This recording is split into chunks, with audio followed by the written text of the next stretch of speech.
fazendo uma revisão geral, né, do que são as listas, como é que elas são construídas e tal. Depois falamos sobre as especificidades que a gente teve que colocar dentro das listas para o bloco do Mercosul, né, e como que isso impactou algumas decisões. E ainda no final da manhã a gente conversou sobre o estado, né, tanto técnico quanto jurídico, das listas nos vários países. A gente teve opiniões dentro do bloco do Mercosul e inclusive opiniões de fora. Aí agora no começo da tarde a gente começou a tentar achar canais para aplicar as listas e, e também achar baselines, né? Achar requisitos mínimos que a gente precisa ter para que essas listas sejam efetivamente interoperáveis. A proposta agora é a gente falar a partir das listas que a gente tem, tá? O que mais que a gente poderia colocar nessas listas e talvez concordar, né? A nossa proposta aqui é chegar no final com a ideia de o que seria mais interessante para começar a evoluir essas listas nacionais para que elas tragam mais funcionalidades, né? As listas de listas, como a lista do Bloco do Mercosul, tem muito pouco espaço para desenvolver, porque ela só serve mesmo como um diretório de onde estão as listas nacionais. Mas a gente tem muitos serviços de confiança que a gente não explorou ainda dentro das listas. Então, para fazer aqui uma demonstração, eu vou pegar uma das listas aqui do bloco, né? Pode ser, por exemplo, a lista da Argentina. Né? Dentro desse processo que a gente conduziu com a Rede Gealc no ano passado, a proposta foi de que a gente criasse as listas de confiança, né, para os países do bloco da forma mais simples e mais tranquila possível para que fosse viável fazer aquilo no tempo que a gente tinha. Então, as listas para o bloco do Mercosul, elas foram propostas para que a gente trabalhasse somente com um tipo, né, de serviço de confiança, que é o serviço chamado National Root CA QC, que é o quê? São as raízes nacionais, né, autoridades certificadoras raízes nacionais para certificados qualificados. Né?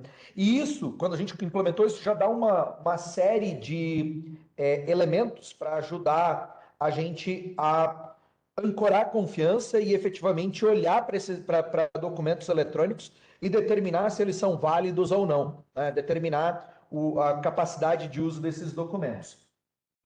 Uma coisa importante é que, se a gente for olhar para o regulamento, né, para o normativo, deixa eu ampliar ele até um pouquinho mais aqui, para ficar mais fácil. Se a gente olhar para o normativo do ETSI, o normativo do ETSI ele tem uma série de outros tipos de serviços confiáveis para serem colocados ali. Tá? E aí eu acho que aqui é importante, né? O Mercosul optou, porque tem uma estrutura similar nos países, né, de âncora única, confiável para identidades qualificadas, que não é o caso do Chile. Né? O Chile tem uma arquitetura distribuída com provedores que têm suas próprias âncoras. Então, nesses casos, quando você vai habilitar uma autoridade certificadora específica, né, que não está embaixo da mesma árvore, né, nacional, é normal que a gente utilize esse serviço de segurança, que é o CAQC, que é para autoridades certificadoras dentro de outras raízes, mas se o certificado passar por aquele ponto no caminho de certificação, ele é considerado qualificado, nesse caso, pelo país. Então, essa é uma das estratégias. Tá?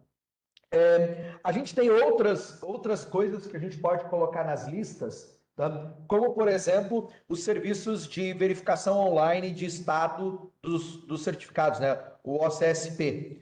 Então, como estava falando aqui antes, né? O Uruguai está pensando em ir para esse serviço de OCSP. Uma das estratégias poderia, né, além de listar lá dentro dos certificados, né, onde cada certificado tem, você pode ter um serviço confiável, né, listado na sua lista de confiança, para certificados qualificados, e lá que você vai buscar né, é um tipo de serviço, é quem provê o serviço de OCSP.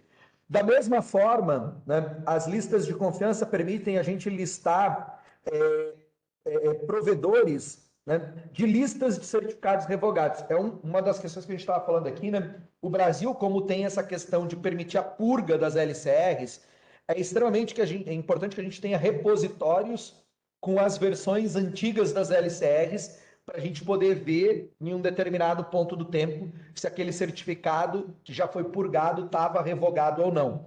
Então, as listas de confiança, né, permitem a gente colocar esses repositórios onde a gente vai encontrar todas as CRLs. E isso é extremamente importante, porque tendo esse tipo de arquitetura e ela sendo confiável, né, para o ente regulador do país, a nossa estratégia de documento de longo prazo pode ser um pouco mais frouxa.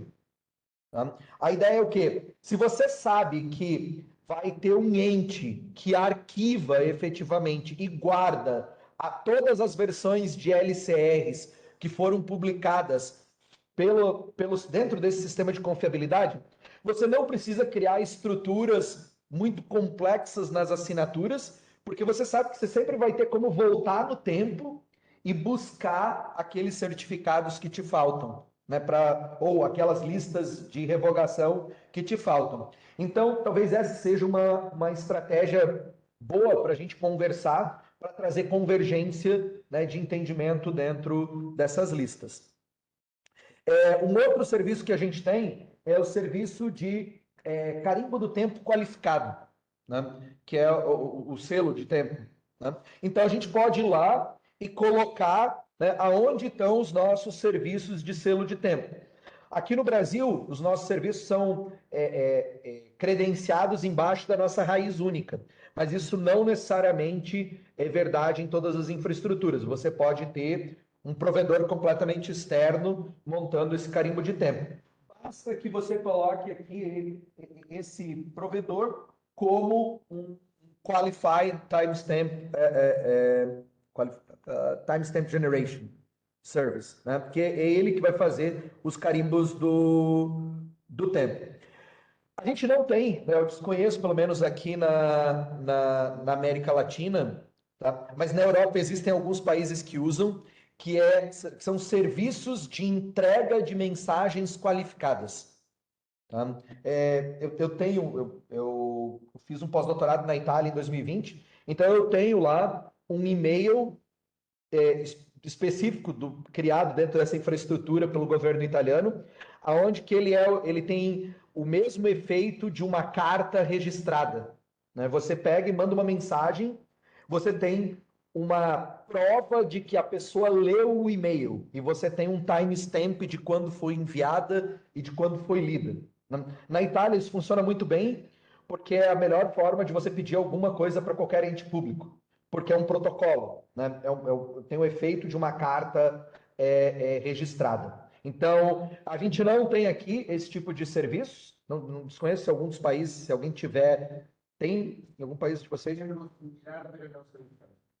Por exemplo, o modelo europeu prevê que os servidores de SMTP, né, que vão trocar as mensagens, eles tenham assinaturas. Ele manda a mensagem e recebe um recibo de que chegou no destino. E aí ele recebe também um recibo dizendo que a pessoa baixou via POP ou IMAP o e-mail. Então, a gente tem como garantir a rastreabilidade dos e-mails. A plataforma da CertSign tem.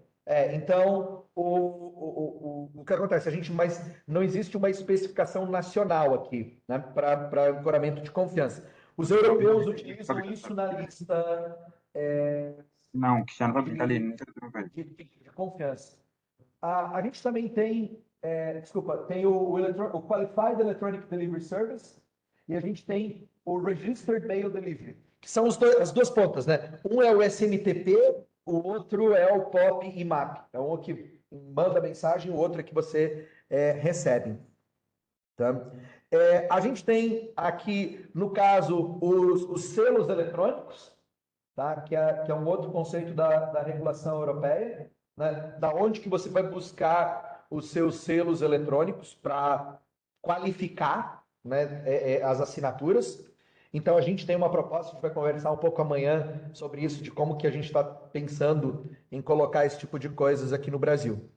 E a gente tem a publicação de serviços de validação. Então, você pode colocar dentro da sua lista de confiança qual que é a URL de governo, qual que é o verificador de documentos que é confiável pelo Estado. Ou seja, você pode pegar e passar, né, o documento no seu validador, no seu país, e dizer, olha, isso aqui é a minha visão do documento, mas se você quiser a visão do país de origem, esse daqui é o link do validador. Tá? E depois, né, a gente tem a possibilidade também, tá, de colocar dentro das listas de confiança, elas foram projetadas para serviços qualificados, mas você pode colocar serviços não qualificados, né? Por exemplo, serviços avançados. Se você tem uma ICP avançada, né, que não emite certificados de forma qualificada, isso pode ser colocado aqui dentro, tá? Da mesma forma, são os mesmos elementos, só que esses elementos não terminam com o QC, né, com QC, porque não são para certificação qualificada. Então, essas evoluções aqui, né, a gente tem a Time Stamp Authority, não qualificada, localização de CRL, não qualificada. Tá? A gente depois tem aqui sistemas de arquivamento. Cadê aqui? O Delivery System. Sistemas para assinaturas avançadas, né? Ou assinaturas com estrutura avançada. Como é que você valida? Porque às vezes validar a assinatura é uma coisa, validar a conformidade com o padrão de interoperabilidade é um outro serviço. Tá? Tem mais um aqui que eu queria mostrar para vocês. A gente pode listar os endereços, por exemplo, né, de acesso das nossas autoridades de registro. No Brasil, se a gente botasse isso na nossa lista de confiança, a gente teria uma lista de confiança enorme. Né? Então, a gente tem aqui lugares para colocar os serviços de geração de atributos. Tá? O que mais aqui que é interessante? Serviços de arquivo para os documentos, tá? Aonde são publicadas as políticas de assinatura. Então, a quantidade de coisa que está prevista aqui nas listas de confiança é enorme. Tá? Algumas propostas parecem ser convergentes, né, aqui, aí depois eu queria ouvir um pouco de vocês, né, mas parece ser, pelo que foi conversado aqui, parece ser extremamente interessante numa próxima versão das interações das listas do Mercosul, que a gente passasse a trazer as infraestruturas de carimbo do tempo, né? Porque isso dá muito mais legitimidade aos documentos, porque a gente sabe exatamente quando que o documento foi assinado ou não. Essa temporalidade é algo importante. Mas outras coisas podem ser interessantes para cada um dos países, e que é isso que eu gostaria de fomentar agora para ouvir de vocês. Né? Por exemplo, alguns países podem querer listar os seus sistemas, né? Por exemplo, aqui de verificação de identidade. A gente tem o nosso portal aqui, gov.br, onde a gente faz login. Pode ter elementos de publicização desse tipo de serviço dentro da nossa TSL. Ou então, sistemas de repositórios para arquivamento de documentos. Eu não sei, a ideia era trazer para vocês os serviços que a gente tem disponíveis aqui e passar a discutir. Eu não cobri todos porque é exaustivo, tá? Mas a maior parte deles, como eu fui falando, talvez sejam interessantes a gente ter, porque isso vai facilitar que os sistemas de verificação ou de provimento de assinatura consigam trabalhar.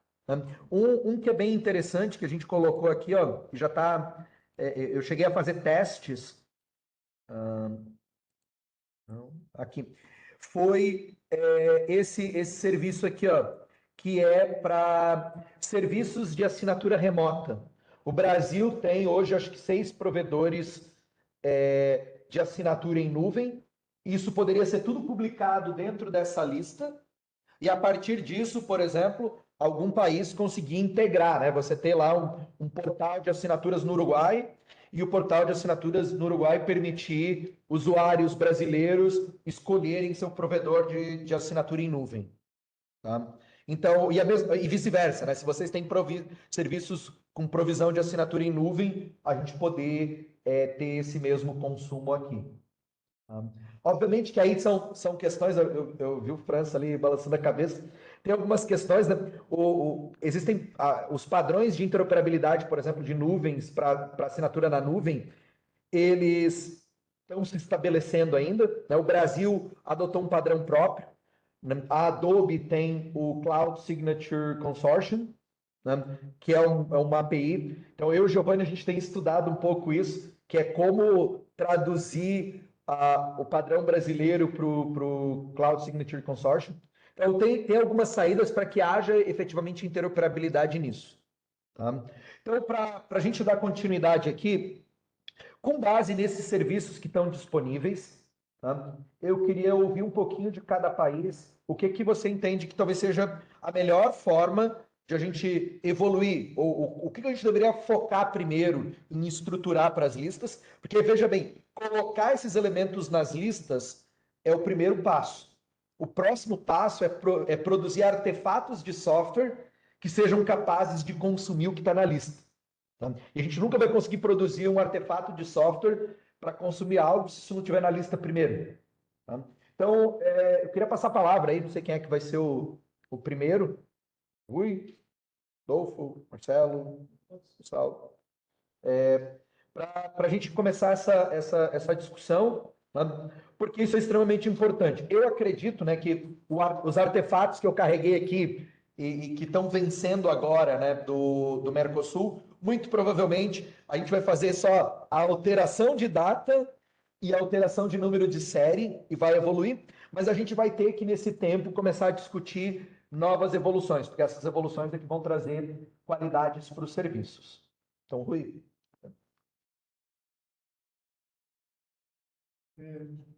Depois eu tenho uma questão.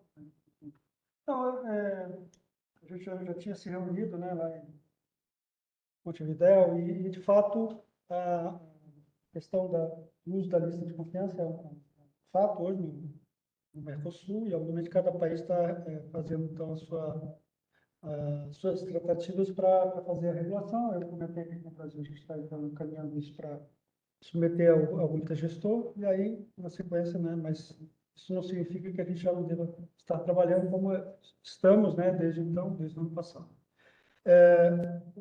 Amanhã a gente vai ver também, então, questão de certificado de atributo, então, também de certo modo, um forte candidato a gente, no caso da lista do Brasil, né, a lista da ICP Brasil, a gente poder, então, incluir, né, provedores de certificados de atributo. Claro, aí tem que se analisar ou ver que tipo de provedor a gente pode colocar.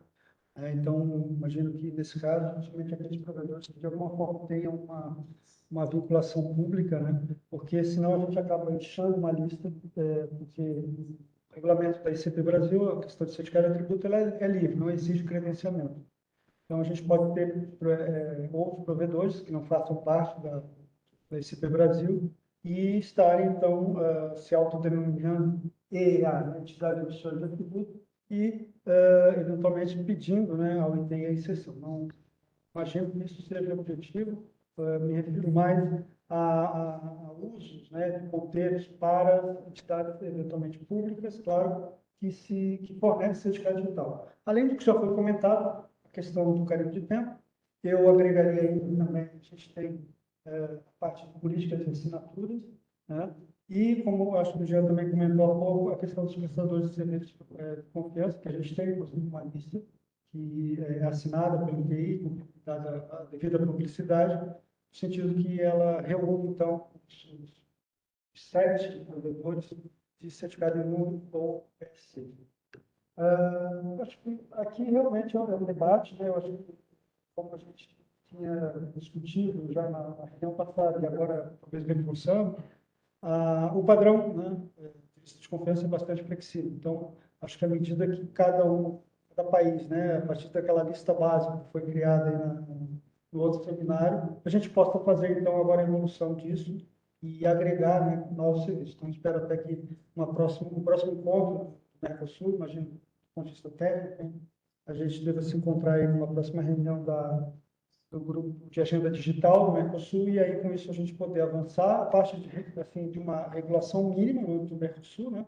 E aí quando eu falo isso, é no sentido de que a gente vai ter, algumas coisas já foram alinhadas com as equipes técnicas, né? Por exemplo, a periodicidade, a independência das listas, a autonomia e soberania de cada país, à medida que, como já foi dito, o bloco Mercosul ele não funciona da mesma maneira, né, que a União Europeia, onde você tem realmente toda uma estrutura, você tem uma assembleia, uma câmara, tem um presidente, tem um secretário, tem uma representação, e é bastante diferente da nossa realidade. Então, acho que essa opção, no nosso caso, como bloco, ela faz todo sentido.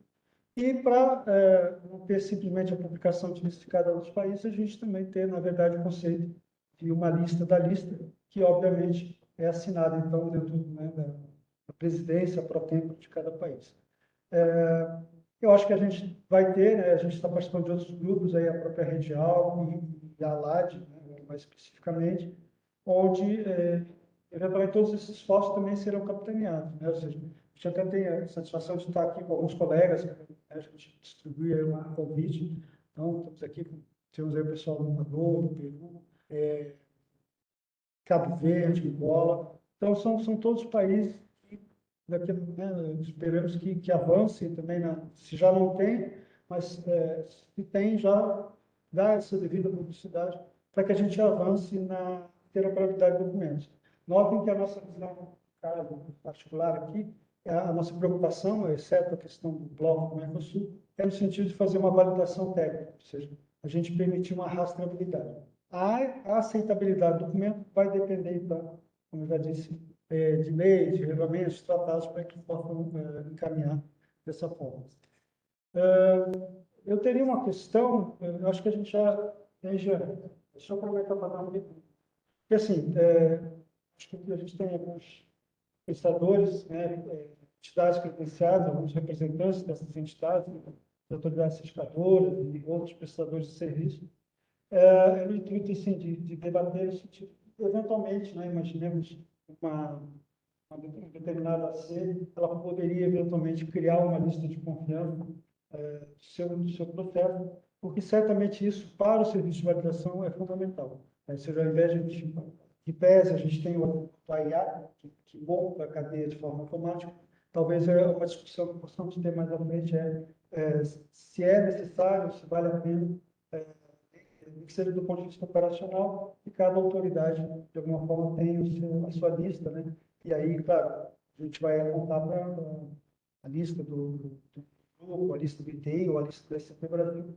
No caso de ter a necessidade de incluir outros provedores, você teria esse caminho. Então, você recebeu, se teria essa possibilidade, eu vejo que eventualmente poderíamos ter algumas aplicações. Né?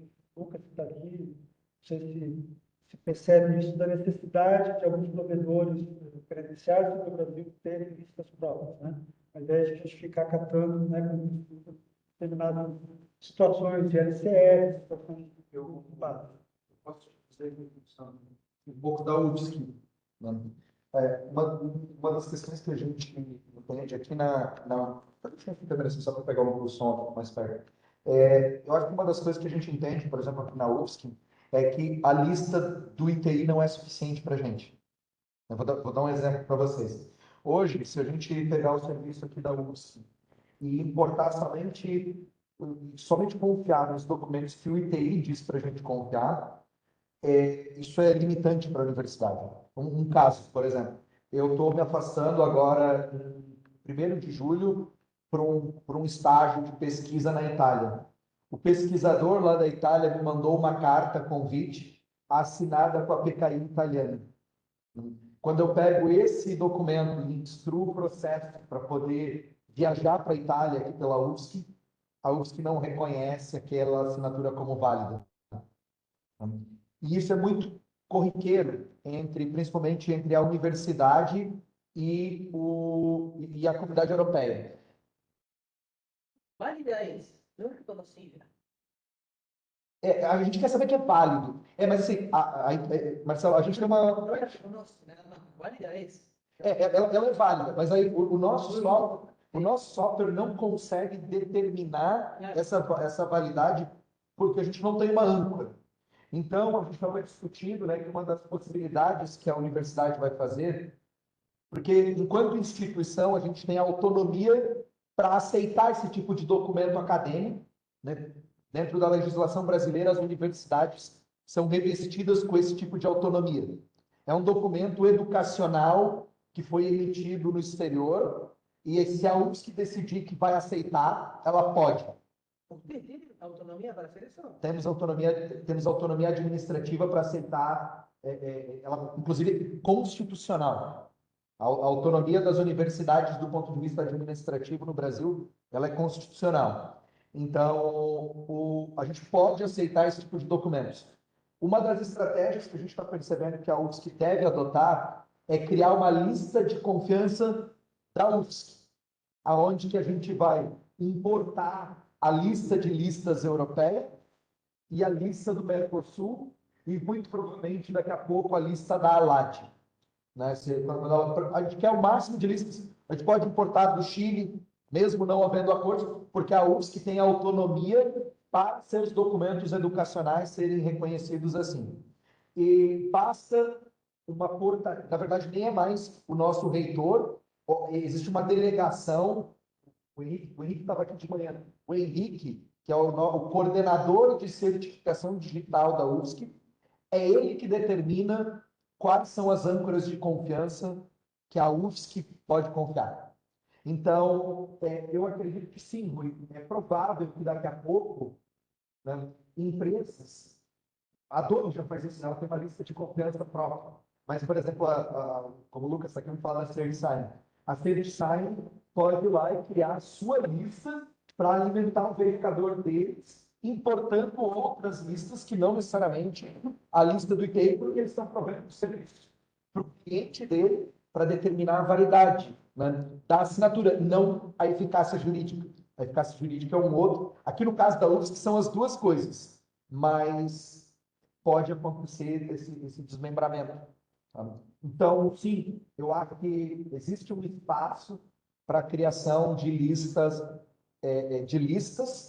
que estão em negócios específicos. Como se fosse um consórcio. A gente está fazendo um estudo agora que são as listas de listas de listas. Na verdade, indefinidamente. Porque o que acontece? Né? A própria Gealc pediu para a gente para fazer essa abordagem, porque a Gealc, né, enquanto integradora desse processo, ela não quer integrar talvez país por país, mas ela gostaria de integrar os blocos. Então, na hora que ela vai criar a lista da Gealc, ela não quer pegar a lista da Gealc e colocar Argentina, Brasil, ela quer ir lá e importar a lista do Mercosul. Aí ela quer depois na lista dela importar a Aliança do Pacífico, entende? E assim por diante. E aí, obviamente, que a lista dela fica muito mais estável e muito mais interessante se ela não apontar diretamente para cada país, mas apontar para cada bloco. Então, a gente começou esse estudo, é viável, a gente já fez artefatos disso e cadastrou dentro do nosso serviço de verificação que a gente produz para o ITI. O problema é que é uma busca em profundidade. Então, o número de âncoras de confiança começa a explodir, esses são os problemas. E outro problema é que a gente pode pegar uma âncora de confiança por caminhos diferentes. E aí, quando a gente chega por caminhos diferentes, embora ambos os caminhos levem a uma validade técnica, pode ser que, dependendo do caminho, a validade jurídica é um pouco diferente. Tá? Então, a gente está, no momento, estudando relatórios do serviço de validação que não dizem somente a assinatura está ok, mas essa assinatura está ok e existem esses caminhos para chegar nessa assinatura. E aí, obviamente, o serviço de validação tem que informar o usuário, dizendo, olha, O caminho para reconhecer essa assinatura argentina pode ser via acordo do Mercosul ou via acordo bilateral. Sí, yo te puedo mandar algo a vos. Te lo mando a la universidad que ustedes tienen autonomía para determinar eso. Te lo mando a vos, vos me decís que es válido y me lo aceptás. Y yo puedo pensar que vos sos Brasil también. Después no tengo ese camino. Exato, exato, exato. É exatamente isso. Por exemplo, existe uma outra questão que é interessante, que é a questão do por exemplo, a Argentina importou a lista do Chile dentro da sua lista. O Brasil não. Aí, na hora da gente construir a árvore de confiança, aqui no Brasil, eu sei que o Chile existe. Eu tenho suas âncoras de confiança. Mas aqui dentro do Brasil, eu não determino que ela tem eficácia jurídica, porque o caminho pelo qual eu cheguei no certificado do Chile foi através da Argentina. Então, o grau de sofisticação e de complexidade que os verificadores vão passar a ter daqui para frente é enorme. Tá? As listas parecem que vão resolver problemas, e elas vão, tá? Mas elas vão causar problemas enormes nos verificadores. Es un gran gráfico donde hay que validar entre los nodos si Sí. todos tienen el mismo peso y poder. E não vai ter mesmo peso e poder. Esse que é o problema.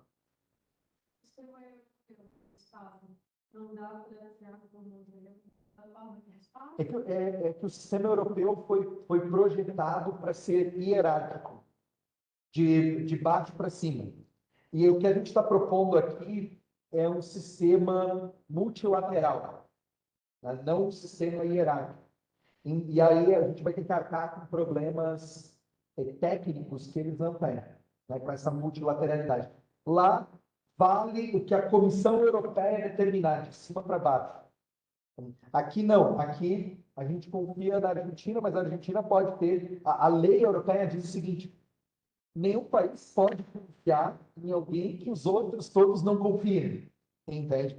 E aqui no Brasil, no Mercosul, por exemplo, a gente não tem essa capacidade, né? A Argentina pode estabelecer acordos unilaterais com o Chile, nesse âmbito de assinatura digital, e reconhecê-los e continuar operando dentro do framework do Mercosul. Assim como o Brasil, uma tendência, né, é que o Brasil vai fazer a mesma coisa. A lista brasileira vai estar presente numa lista dos países de língua portuguesa, né, da comunidade de países de língua portuguesa, junto com a lista de Moçambique, de Angola, do Cabo Verde e de Portugal. Que a lista de Portugal faz parte da Europa. Então, inevitavelmente, quando você importar a lista do Brasil daqui a pouco, você vai começar a percorrer o gráfico e você vai bater na lista de Portugal, que tem uma âncora para a lista da Europa, e aí você vai acabar importando a Europa inteira. Então, assim, a gente vai ter que, talvez, configurar os verificadores para dizer qual é o nível de profundidade que a gente vai permitir ele buscar. Tá? Mas, assim, são problemas computacionalmente interessantes. Tá? E que eu acho que a gente vai ter capacidade de resolver com o tempo. Mas eu queria convidar vocês para falar um pouquinho sobre quais desses serviços principais que vocês acham que são interessantes e que podem ajudá-los a melhorar suas listas, tá? Que é o objetivo da conversa aqui. Não sei, Marcelo. Chegou uma pergunta rápida. A gente estava falando de agregar, estava falando do caso de Portugal, por exemplo. Uhum. Poderia agregar por idioma, países de língua portuguesa, e assim evitar que Portugal se tornasse Europa toda. Na verdade, a gente tem dentro das listas de confiança, a gente tem um conceito de escopo. Tá? Então, quando eu entro numa determinada lista, ela me diz qual que é, deixa eu lembrar qual é o nome, isso aí, Community Rules, as regras de comunidade que a gente vai estar seguindo. Então, a gente adotou nas listas do bloco do Mercosul que cada país teria sua própria Community Rules, o que é diferente da Europa. Todo mundo lá segue a mesma community rule. Tá? E aí é que com as community rules diferentes, cada país pode criar seus escopos, o que dificulta um pouco. Mas os verificadores vão conseguir saber em que escopo eles estão para poder determinar a validade ou não, ou pelo menos informar o usuário de quais caminhos estão disponíveis para saber que aquilo é tecnicamente válido. Aí, se isso vai ser juridicamente válido ou aplicável no contexto, depende de qual ponto, né, qual caminho do gráfico foi feito. Está aberto aí o convite para alguém online. No, yo no tengo nada que aportar, estuve viendo. Ya creo que parte de la evolución, no de esos servicios puntualmente, pero hay que buscar la manera, no sé si la herramienta lo tiene, de creo que dos cosas. Una es unificar criterios de nomenclatura de palabras. Es decir, que cuando tengamos, por ejemplo, cuando decimos firma cualificada, todos entendamos que se está hablando de lo mismo. Porque no en todos los países se habla de lo mismo cuando ves el mismo objeto. Eso en realidad que es una herramienta y después alguna otra que facilite a la gestión de certificados que tenga algún tipo de notificación o que tenga algo que haga que no sea nadie se le pase de fecha algo, un certificado vencido o esa forma. A gente está fazendo aqui, né? Uma das ideias que a gente teve aqui no laboratório é criar um observatório de artefatos. Então, a nossa ideia é pegar um serviço de monitoramento de padrão desses de data center e cadastrar a lista de confiança para que a gente fique buscando os artefatos, sabendo, olha, não tem nenhum certificado que está vencido, não tem nenhuma ESR que não está publicada. Então, é um serviço de acompanhamento de estado dos certificados e do processo de revogação. Mas, sim, esse é o maior desafio, entende? É garantir que o usuário brasileiro, uruguaio, argentino, chileno, paraguaio, ele não vai receber uma resposta dizendo, olha, está indeterminada essa assinatura porque eu não consegui acessar determinada informação. Marcelo. Ciclo de competência? Tranquilo. Tá? Competência, não de tempo. Competência. Competências. Aqui não está colocado, mas são os certificados de atributo, né? Attribute Certificates. Então, é possível a gente colocar eles aqui. Tá? Uma das coisas que eu não discuti é que a gente pode ainda, dentro de cada provedor, colocar regras de qualificação. Tá? Hoje, a gente está evoluindo aqui no Brasil para a emissão de certificados de atributos para qualificação profissional, principalmente para conselhos da área de saúde. Tá? O Rui vai falar mais amanhã, mas no Brasil hoje a gente teve o advento das receitas médicas digitais. Veio a pandemia e aí a gente começou com telemedicina e com a telemedicina veio a necessidade de documentos, né, de prescrição ou documentos para exames médicos e tem um requisito muito forte de que quem assinou é efetivamente médico. Né? Dentro da pandemia, a gente colocou uma camada acima do serviço de verificação. Né? Quando recebe o documento, vê se aquele documento é no formato de documento médico. Se for no formato de documento médico, ele valida com a conformidade e depois ele faz uma consulta via web service no conselho. E isso lá, a gente teve 15 dias, né, no meio da pandemia, entre a proposta e uma legislação acontecer. Então, essa foi a solução que a gente conseguiu. É uma solução que tem um exaurimento tecnológico muito rápido, né? Ela extingue tecnologicamente muito rápido, porque existem falhas de comunicação. Então, você me manda uma receita, aí agora eu preciso dizer é médico. porque eu fui lá no Conselho de Medicina e consegui consultar. Daqui a pouco, a rede está muito conturbada, você me manda o documento de novo, eu, olha, não consigo dizer que ele é médico porque eu não consegui consultar. O que a gente percebeu é que a estratégia para resolver esse problema é que a receita médica seja autônoma. Ou seja, lá dentro da receita já tem que ter o selo de competência, né, que é esse certificado de atributo, dizendo que ele é médico, porque aí eu valido só o documento, como se fosse certificado. O problema que a gente tem quando a Daniel gente também faz umas isso, pelo menos atualizações aqui de na arquitetura do IUA. Brasil, É no HAWA também que tem umas atualizações que a gente precisa testar aqui sobre aquela parte de containerização. Não tem uma versão mais nova? Como é que tá isso? A gente vai testar aqui? Como é que é? Não, espera aí, o Rui tira o microfone lá. Então, voltando, então a gente tem hoje no Brasil essa possibilidade de certificados de atributo. Amanhã a gente vai mostrar para vocês o sistema que a gente desenvolveu para fazer isso. Tá? O que acontece? O problema é que o Conselho de Medicina pode criar o selo de competência, mas eu também posso criar o selo de competência. E do ponto de vista técnico, é muito difícil, os dois são válidos, entende? Eu e o Conselho. O que é a diferença não é o certificado, a estrutura do selo de competência, mas sim quem que emitiu. E para isso a gente tem que ter uma asserção de autoridade sobre determinados elementos. Tá? As listas de confiança permitem a gente fazer algo desse jeito. Tá? Por exemplo, eu poderia no Brasil a gente tem um Object ID que identifica, que diz médico, né? Dentro do certificado de atributos lá, aquele Object ID, quando ele está presente, ele diz que é um médico. A gente pode, na lista de confiança, dizer que aquele atributo só é confiável se for emitido por um determinado certificado digital. Né? Ou seja, eu digo que o atributo só é válido dentro daquele contexto se emitido pela pessoa correta.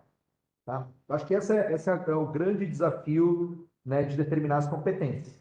Mas a gente pretende vencer isso daqui no Brasil nos próximos... Durante esse ano, eu acredito. É a nossa proposta, né, de que a gente vença isso. E agora, o Brasil ainda está com um desafio um pouco maior nisso, porque a gente tem uma rede de dados de saúde que funciona no padrão HL7 FHIR. Né? E aí as assinaturas não são CADs, FADs ou CHADs. Elas são JSON. Então, é um outro modelo de assinatura. A gente está desenvolvendo assinadores, a gente está desenvolvendo como colocar esse atributo ali dentro, né, para que ele seja amplamente verificável. Então, a ideia é que ele vá junto, no mesmo lugar da assinatura que o tempo. Né? A competência e o tempo são atributos da assinatura. Não sei, mais alguma colocação? Lo mismo que você ha mencionado también el sello de tiempo. Eso... O de tempo é muito tranquilo, né? Ele é o TSA e o TSC. Então, o que você faz? Só coloca quem são as autoridades que podem emitir carimbos do tempo dentro da arquitetura de confiança do Chile. Né? Então, e a gente pode ter tanto os qualificados quanto não qualificados. Tá? Aqui, por exemplo, eu e o Giovanni, dentro da UFSC, a gente tem um portal de assinaturas para os alunos. A gente emite certificados para eles, né, estão fora da nossa cadeia nacional, são certificados da universidade, para fins acadêmicos, né, para pedir uma matrícula, para pedir alguma coisa para a universidade, são feitas assinaturas digitais. Como esses certificados são em software e só valem em um ano, a gente tinha problemas que esses documentos expiravam muito fácil, porque o certificado vencia e a gente não tinha mais asserções claras de identidade. Então, a gente criou um carimbo do tempo da universidade, que não é qualificado, que é da universidade, que vale por 10 anos. Então, todas as assinaturas hoje feitas na universidade têm o carimbo do tempo, né, da universidade. próprio. Então, a UFSC, provavelmente, quando montar a sua lista de confiança, ela vai listar, né, o certificado do seu Timestamp Authority, que não é qualificado. Tá? Mais alguma colocação, pergunta? Alguém online que queira colocar alguma coisa? Não? Bom. Então, assim, eu acredito, né, que, como eu falei antes, a gente provavelmente deve emitir as listas agora do Mercosul, a gente vai trocar mensagens aí no WhatsApp. Eu devo preparar as listas, como foi feito da outra vez para a conferência de vocês, alterando o número de série e data, para que a gente mantenha os artefatos válidos. Mas assim que a gente assinar essas, a gente vai continuar a interação para que a gente pegue, muito provavelmente, os carimbos de tempo de todo mundo. Né? Carimbos de tempo de Argentina, Paraguai, Uruguai, Chile, né? E a gente consiga ajudá-los a montar listas de confiança que, além das âncoras nacionais, tragam também as âncoras de tempo. Tá? Então, acho que essa seria a saída. E aí, obviamente, o que você reportou do Uruguai não é anormal. Aqui no Brasil, 99% das assinaturas que a gente tem não tem carimbo do tempo, só tem tempo declarado, não tem tempo feito com asserção. Mas a gente tem documentos onde isso é obrigatório, como, por exemplo, os diplomas. Todas as assinaturas em diplomas têm que ter carimbo do tempo, por se tratar de um documento de tempo. Ok? Mais alguma pergunta? Lucas, Franz, alguém aí? Mais palma? Nada? Então, acho que a gente vai encerrar, né? Bom, pessoal, deixa eu só dar a volta aqui.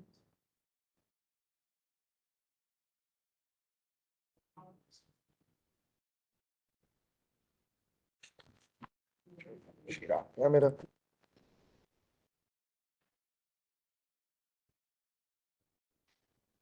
Então, pessoal, com isso, né, com essa discussão que a gente acabou de fazer agora, a gente vai encerrar o dia de hoje. A gente encerra um pouco antes, o que não é normal no evento, né?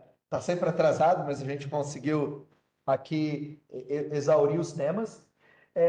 E a ideia, então, é falar um pouquinho para vocês sobre o dia de amanhã. O dia de amanhã vai ser um dia muito mais técnico, tá? A gente vai começar a mostrar os sistemas que a gente tem, que a gente desenvolve para o ITI e que são utilizados para gerar os certificados dentro da ICP Brasil, né, dentro de toda essa infraestrutura, softwares da AC Raiz e softwares que são utilizados por ACs comerciais. Tá? Até os softwares aqui de gerenciamento de certificados são os mesmos que são colocados lá no portal do GovBR. Esses softwares, eles emitem centenas de milhares, a gente está quase chegando à barreira de 1 milhão de certificados por mês sendo emitidos dentro dessa autoridade certificadora.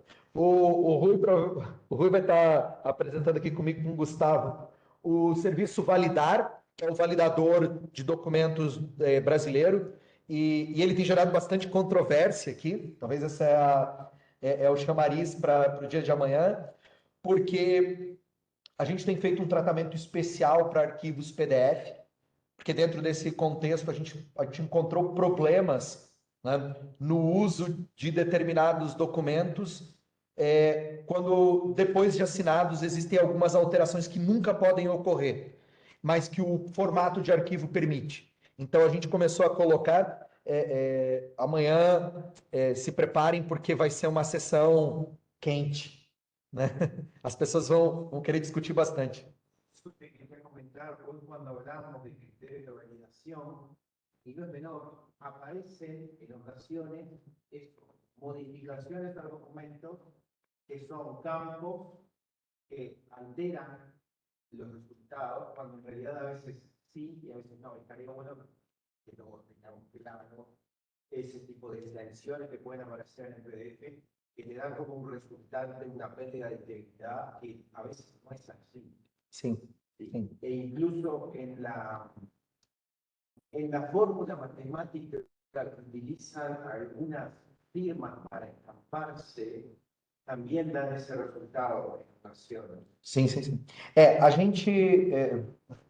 gente trouxe o França aqui, né, para ajudar a gente, porque a gente está discutindo de uma forma muito forte com a Adobe, né, e inclusive com pessoas da Adobe que trabalham na padronização do ISO do PDF.